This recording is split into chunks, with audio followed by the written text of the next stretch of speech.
Vam portar la carretera que pensem que és un doncs, que és molt important tractar. Tenim la carretera de Gelida a Sant Llorenç d'Hortons, tots la coneixem, tots sabem com és. No? És important que els regidors vetllin per la seguretat i la vida de les persones i s'ha d'exigir la millora de la carretera prèviament a l'inici de les obres. Si no es fa res, el cost de les millores es pagarà a Gelida, en vides o en diners. L'empresa calcula 4.000 moviments de vehicles del dia. De fet, si no recordo malament, només 2 hores de les 24 hores considera que no hi haurà vehicles per carretera. Tota la resta d'hores de les 24 hi haurà parc de vehicles. 4.000 moviments diaris són molt difícils. Dels quals 420 són vehicles de mercaderies. I això és el que l'empresa estima, perquè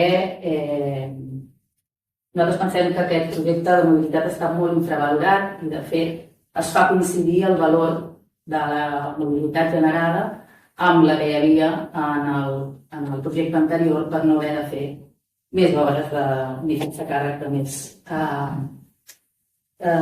conseqüències que tindrà això. El planejament vigent el que diu és que no es pot desenvolupar el polígon de Can Juncosa si abans no s'ha construït la variant que eviti el parc pel nucli urbà de les cases noves. No que en un futur farem la variant, sinó que s'ha de fer abans de construir el polígon.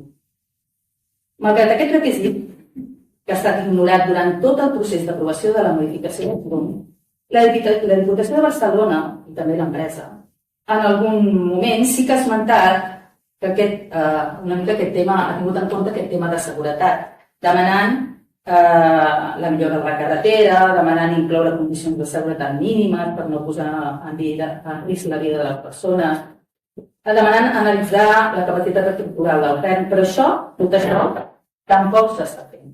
És a dir, es pretén començar aquest projecte amb la carretera tal qual està. I això és un gran problema per Gelida i per Sant Llorenç, pels dos pobles. Perquè no oblidem que aquesta carretera és una carretera d'accés a Sant Llorenç d'Hortons, també. I tots l'utilitzem. Tindrem un problema gran.